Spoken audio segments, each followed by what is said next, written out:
Welcome to this presentation. I'm really excited that you're here because you are the first to hear this content from me, and I don't know anyone else sharing this.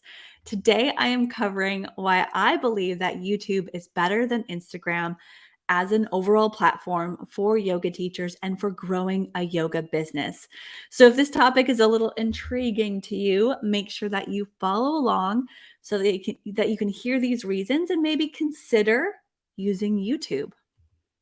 So it is my belief that YouTube is the greatest of the platforms out there, and I'll give you reasons why. My goal today is to encourage you to consider or to try using YouTube to grow your yoga business, or keep it in the back of your mind, something to think about as you continue to progress forward as a yoga teacher and as a career if that's your long term goal. Today, I'm going to cover 4 reasons why I personally prefer YouTube and why you might as well, 8 steps to getting started, a link to my free YouTube tips guide, just a free downloadable to help you supplement this training. So make sure to download that, and just a quick call to action of how to work with me if it's something that you're interested in learning a little bit more depth behind. First of all, my free YouTube tips guide can be found at ashesyoga.com/YouTube guide. So if you go to that, you insert your email address real quick, you'll actually get this PDF downloadable to your phone, straight to your inbox to your phone. You can download to your computer. And it's got a lot of links and things that are really going to be helpful for you. That's more like specific things to help you with growing your YouTube channel. Okay? All right, so go and get that. Today, I am also sharing that with the strategy that I cover and how I teach is your goal is not to become the next yoga with insert a popular name of someone on YouTube. It's not to build a full yoga class library on YouTube. It's not to grow on YouTube itself. It's to use YouTube as a video marketing platform to then sell your classes, your services, your products, your retreats, or whatever it is that you do to best help and make the biggest impact with your students. So we use YouTube as a gateway to our products and services rather than our entire business itself. So put some blinders on, ignore any of the millions of subscriber yoga teacher YouTubers out there, and maybe try this other strategy that I'm going to share with you today. Your goal with YouTube or with growth anywhere is to be uniquely you and to impact the people that need you in your audience. Also, I'm not discouraging you from using Instagram. I'm on Instagram. You can find me there. I think it's a great platform for many reasons. I just think YouTube is better, but it's okay to be in multiple places. However, we do need to spend time focusing one at a time if growth and growing an audience is our goal. My name is Ashley, as you can see right here. My name is Ashley Hagen. You can find me anywhere online at Ashes Yoga, ashesyoga.com. I've been a yoga teacher for about 10 years, an online yoga business coach nowadays. I used to own a studio for a while. I'm also a YouTube creator and I'm a mom. So I wear many hats and I'm very busy, just as I'm sure you are too. Currently, I help yoga teachers with strategies for online business growth, which is where most of my skills are nowadays. And I love it. It's so much fun. So on these various platforms, I have grown one at a time on Instagram, YouTube, and even a Facebook group. 26,000 followers on Instagram, 23,000 subscribers on YouTube, and over 45,000 members in a free Facebook group. That's amazing. And none of these were built together. They had to be done individually with strategy. So because I have a big Facebook group does not mean that's why my YouTube channel grew or that's why Instagram grew. I had to spend probably about a year researching and developing and working on growing each of these in order to get to the point that they're at individually. So once I built one, I grew one, I focus on the next one, that kind of thing. So not a lot of crossover, but I have experience with all 3 of these in growth. What would I choose? I already circled it. You see it right there. What would I choose if I had to choose just one? If I had to do it all over again, which one would I really focus on? YouTube, YouTube. And here are the reasons why. I've got 4 of them. Let's go through them. Number 1, YouTube is a search engine. Whereas Instagram, Facebook, TikTok, all of those, it's a social media platform. So what that means is that on YouTube, most people find the content through searching in the search bar. YouTube is the second largest search engine in the world next to Google, and Google owns YouTube. So basically, you're getting, you know, they work and play together. So if you search something on Google, a YouTube video often comes up, which is a big reason why a lot of my videos are found. People are searching. Whereas on Instagram, the content is fast moving, it's quick. You can't really search for something or how to do something on Instagram, and most people don't go to it for that. So think about it. If you are searching how to start a yoga practice, how to sign up for a retreat, how to anything regarding yoga or life stuff, if you are looking for tutorials, where are you going? Probably Google or YouTube. Number two is that YouTube is the only platform that really pays creators to make content, and it's not confusing. It's very simple to understand. I'm actually going to explain it here. Whereas Instagram, TikTok, you can get paid in certain ways, but it's confusing and I don't really know the details of it. It's not available to everybody. It's confusing. So YouTube actually has a program where they pay you to make content. It's called the YouTube Partner Program, and you get paid through Google AdSense. Once you reach the threshold of 1,000 subscribers and you have 4,000 watch hours within 12 months, 1,000 subscribers at any point, and then 4,000 watch hours, you can then apply to join the partner program. And this is a great program because you can then make money directly from YouTube. Advertisers will pay for ad space, meaning to put an ad before or after your video or in the middle, depending on where you want them placed. YouTube gets 50% and you get 50%. Easy to understand, right? Easy. But AdSense is not the main way I recommend using money, making money using YouTube. It's not the main monetization strategy. It's great, it's a bonus, but I'm going to share a couple more tips later on with how to make money through YouTube. Reason number three is that the content on YouTube has a lot longer of a shelf life versus Instagram or Facebook, where it's quick, quick, quick.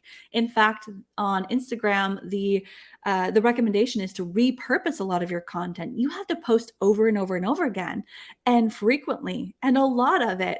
Whereas on YouTube, you can create one video, even if it takes you 8 hours to create or make, it's going to pay you back in many ways long term down the road. So it's going to live a lot longer, gain views a lot longer, and there's no need to repost or repurpose the same content over and over again. So therefore, if you spend little bit longer creating content for YouTube, I think that's a good thing. Whereas if you're on Instagram, I'm like, just post and get it out there. It's quick. I think about Instagram and YouTube sort of in this way. YouTube, being on YouTube and creating videos for YouTube is sort of like teaching once in a while workshops, yoga workshops, and offering a lot of depth and value. And people pay a little bit more, they get to know you a little bit more, and there's a bigger transformation. Whereas Instagram is kind of like being that yoga teacher who's bouncing around, teaching 15 or more group classes a week, random themes, and no one's really finding a lot of depth. They're just joining once in a while, getting to know you on a surface level. And yes, there are ways to get to know people through Instagram a little bit deeper, but generally speaking, this is how I sort of see the difference between YouTube and Instagram. And maybe that sinks in, or you understand it from that perspective. And both have their place. I've done both of these. I've taught 15 or more classes a week. I've also taught workshops and teacher trainings. Moving forward in my career, what would I rather do? I really like the depth. I really like those deeper workshops and retreats and trainings. I think that's the place where a lot of us get to, where we want to do more. So consider YouTube. So I have this video, 10 steps to sequencing a yoga class. This is actually one of my first yoga videos ever posted. It was posted about 5 years ago, 5.5 years ago. And it is always in my top 10 most viewed videos in my channel. And I have thousands, at least hundreds, close to 1,000, probably over 1,000 videos. It's always in my top 10. It is not a viral video. I've never had a huge spike go up, but because it's optimized for search, and there are always new yoga teachers searching for sequencing tips, it continues to get thousands of views every single month and has gained me over 2,000 subscribers. So even if this was the only video I ever created, I'd have 2,000 subscribers on my channel. Now, this is over 5.5 years, not, not 5.5 months, not even just 1 year, but over the course of time. And I don't have to recreate this, although I've done some offshoot videos that are similar to this. But this is just an example of a video that has a long shelf life that applies even now, 5 years later. And some of you watching this might have seen this video.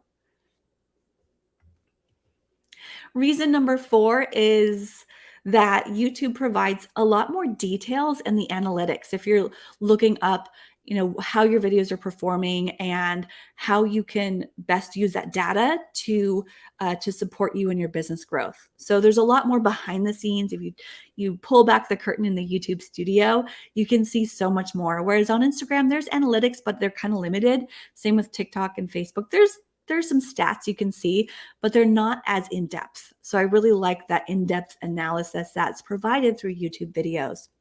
And those are the 4 reasons why I think YouTube is better than Instagram. And now let's get into how to actually get started on YouTube. Number 1 is to get familiar with YouTube. Watch some videos, leave some comments, experience it from a user or a viewer perspective. So just getting familiar with it is going to be step 1.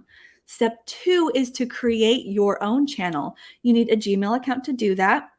And in order to set up your channel, I do recommend downloading my guide because I have a few tips and pointers in there for cover art, profile photos, and that kind of thing. There are also a lot of YouTube tutorials out there for how to start a YouTube channel. So follow along and just set up your channel without any videos yet, just to have a base. And then after that, you want to plan your first videos. And like I said at the beginning, we are not just posting yoga class practices. We're not using YouTube as a means to build a video library. That's what a lot of us think that YouTube is for, but it's not. So get out of that strategy and try something different. We want to build some depth with YouTube. And what kind of videos should we post then if they're not yoga practices, since we are yoga teachers? Here's a list. Number 1, an introduction to you. Just get on camera and say, this is my name and this is what I do and this is who I help. Number 2, a short yoga class as a demo. So not a full-length yoga class, but something maybe 10, 15, 30 minutes as a demonstration of you teaching so people can get to know your style. Number 3, a modifications for your yoga classes. So if someone struggles with certain things, share how to modify so that you can reference back to that when these questions inevitably come up in classes. Number 4, share a product that you love, a review or a recommendation or top tips, top 1, 2, 3 things that you use. Easy ones for that is like my favorite yoga mat, my favorite travel yoga mat, why I love this specific product, that kind of stuff. Number 5, common myths, mistakes, or misconceptions that your audience makes or that you have made in the past. People can learn a lot from mistakes, just like you can from failures, and they love to hear about it. Number 6, tell a story of your own experience, something that you've gone through. Like, this is a story of my first yoga class and why I hated it. That was actually, that's true for me, why I hated my first yoga class, or something that you've experienced. Number 7, share one of your routines, your pre-yoga routine, or your yoga routine, or your morning routine, or your day routine, whatever it is. Share behind the scenes. Number 8, tips or how-to tutorial. How to clean your yoga mat effectively, how to do a triangle pose, there's so many how-tos out there and people are searching how to do something all the time. And number 9, this is the concept that I love, is that you can answer common pre or post-class questions on YouTube. So think of it this way. Your product, your service is like the students in your yoga room taking class with you. That's your paid service. But your YouTube videos are much like the conversations that you have in the yoga studio lobby before and after class. What are your students asking? What have you heard? What are the common complaints or questions or concerns that they're having that you can help them with? So think about what you would talk about in the yoga studio lobby. What conversations would you have as a teacher working the front desk when someone walks by and asks you questions? So if you can answer those, you have so much content for your YouTube channel. Here's a few examples of my channel. You can see one in the middle is the yoga practice. For every yoga practice I've posted, I've probably posted 5, 6, 7, 8, 9, 10 different videos that are not yoga practices. So I have a how do I sequence my morning class? How do I modify my morning class, my morning Zoom class for a chair? But why was a video on why I don't teach in studios right now. I've also shared why and how I opened a studio at one point. I share about energetic morning habits, which is kind of a routines video. I've got how to teach with essential oils. I've even got a mindset pep talk. I talk about myths that online yoga teachers make. And I'm doing a review of prenatal yoga cards. And I've done a review on a lot of different products before. Some of you may have seen me from microphone reviews, wireless microphones for yoga teachers. So I have a lot of videos on that as well.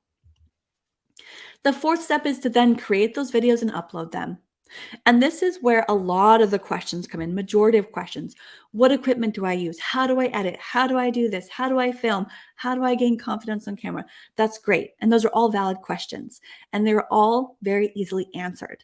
So download my YouTube guide again, and you'll get some of those questions answered with links and tech tutorials and tips. However, don't let that be the procrastination tactic. If you don't have the equipment, don't worry. Just film using your phone. If you've got a phone, you've got a means of recording. You don't need it to be fancy right away. Just get yourself out there. So let's get out of that mindset. And so record and upload those videos, have a topic, make them short. Don't think too much about it. Don't overthink it. You've got to be a little scrappy before it can be perfected and better. So it's not going to be perfect the first time, second time, third time. In fact, right now, I'm still not very perfect at all of this. Nobody is going to be, but it will get better in time. And this is where a lot of people are like, this is it, right? I create, upload videos, done. No, this was 4 of 8 steps. Let's go on to the next. There is more when it comes to YouTube. Number 5, you'll want to optimize your video after uploading and publishing. Well, after uploading, before publishing, for search. That means keywords, keywords, keywords. What's a keyword? Well, it's phrases that people are searching for that when they type them in, your video would pop up. How can you stand out? What keywords are people searching for with the audience that you are serving? If you are a prenatal yoga teacher, make sure that word, that phrase is in your description, your titles, your tags. So you want to do all of those things to optimize your videos for search. 8 to 12 minutes is the recommended length of a video. Create an enticing thumbnail. You can do this at canva.com, by the way, or in an app on your phone. Make sure your content is keyword heavy. Simple editing. Don't get too much into it. Doesn't matter right now. And a clear call to action to work with you further. Number 6, you're going to help boost the views by actually sharing and announcing your videos. Announce your channel.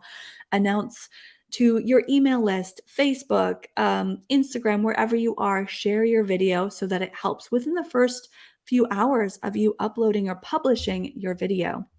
Number 7, use YouTube as a little bit of a social media platform, meaning respond to comments, reply to comments, hit the heart button, like other people's videos, watch other videos, comment on them. So you'll create more of this engaged community. And the more you engage on your videos and others, the more YouTube sees you as someone that they will put in front of other people. And last is to review the analytics. Reviewing the analytics means to just check in every so often with your videos and how they're doing. Review your channel so you can adjust and it can help you to enhance your business. Bonus is, how do you monetize YouTube apart from AdSense? Well, create that clear call to action to buy, join your email list, or work with you. Affiliate links also work too. But if you have a retreat, if you have a membership, if you have something, you're going to always be directing people to them. And if there's a training in this summit,